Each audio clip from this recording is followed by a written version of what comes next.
जय श्री राम। ब्राह्मणों को पहले भोजन क्यों कराया जाता है? ब्राह्मणों को चाहे शुभ कार्य हों अर्थात विवाह आदि मांगलिक कार्यक्रम जो होते हैं, इन पे पहले ब्राह्मणों को भोजन कराया जाना, या 16वां संस्कार अर्थात अंतिम संस्कार में भी ब्राह्मणों को पहले भोजन कराया जाता है। ऐसा कहा जाता है कि ब्राह्मणों को भोजन कराने से हमारे पितर देवता प्रसन्न होते हैं। पर इसके पीछे का इतिहास क्या है?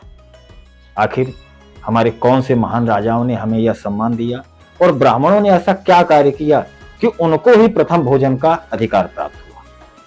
इसकी एक बड़ी सुंदर कथा है और बड़ा ही सुंदर इतिहास है। राजा भरत के महान प्रतापी पुत्र उत्पन्न हुए जिनका नाम था असित। असित महान प्रतापवान और यशस्वी थे। उनकी यश कीर्ति की पताका दूर दूर तक फैली हुई थी और उनकी इसी यश कीर्ति की वजह से उनके शत्रुओं की संख्या ज्यादा हो गई थी। एक बार राजा के जो शत्रु थे उन सब ने मिलकर इकट्ठे राजा असित पर आक्रमण किया। चूंकि शत्रु संख्या ज्यादा होने पर राजा को अपनी दोनों पत्नियों के साथ हिमालय पर जाना पड़ा। वहां पर हिमालय पर साथ में रहे। कुछ समय के पश्चात उनकी जर्जर अवस्था होने के कारण वह मृत्यु को प्राप्त हो गए।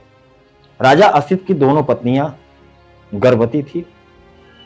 राजा असित की प्रथम पत्नी अपनी सौत से जलन के कारण अपनी दूसरी बहन को या सौतन को उसने जहर दे दिया।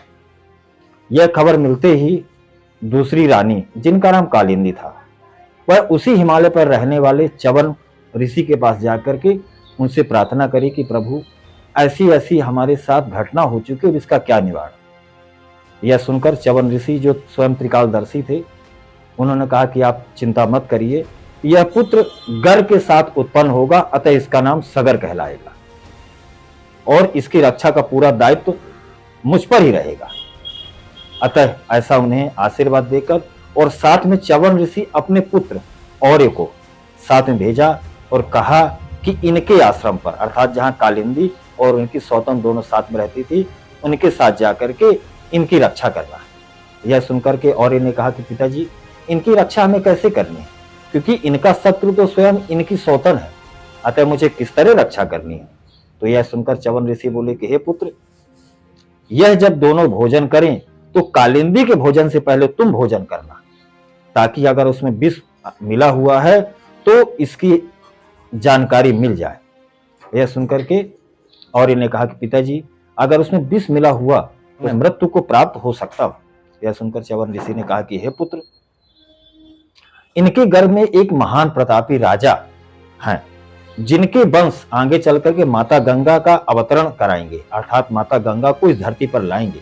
अतः इनकी रक्षा का और समस्त सृष्टि के पापों को उद्धार करने वाली मां गंगा को इस धरती पर लाने का जो कार्यभार है तुम्हारे ही हाथों पर।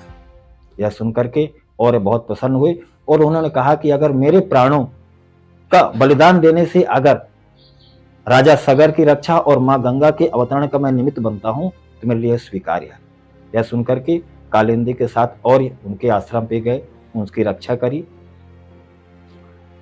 ईश्वर की कृपा से उनकी जो दूसरी पत्नी थी, राजा असित की दूसरी पत्नी, उन्होंने विष नहीं मिलाया और समय आने पर कालिंदी ने अपने एक पुत्र को नाम दिया। वह पुत्र आगे चल करके राजा सगर हुए और उन्हीं राजा सगर के पुत्र असमंजस, असमंजस के अंशुमान, अंशुमान के दिलीप और दिलीप के भगीरथ हुए और भगीरथ फिर अपने पितरों को तारने के लिए मां गंगा को लाया, जिससे यहाँ पर ब्राह्मणों को यह सम्मान मिला कि माता गंगा के अवतरण और साथ में ही पितरों को तृप्त करने का अर्थात सगर के जो 60,000 पुत्र थे उनको मुक्ति दिलाने में कहीं न कहीं एक ब्राह्मण अर्थात च्यवन ऋषि और उनके पुत्र का हाथ था। इसलिए वहां से यह अधिकार प्राप्त हुआ कि पहले ब्राह्मणों को भोजन कराया जाएगा।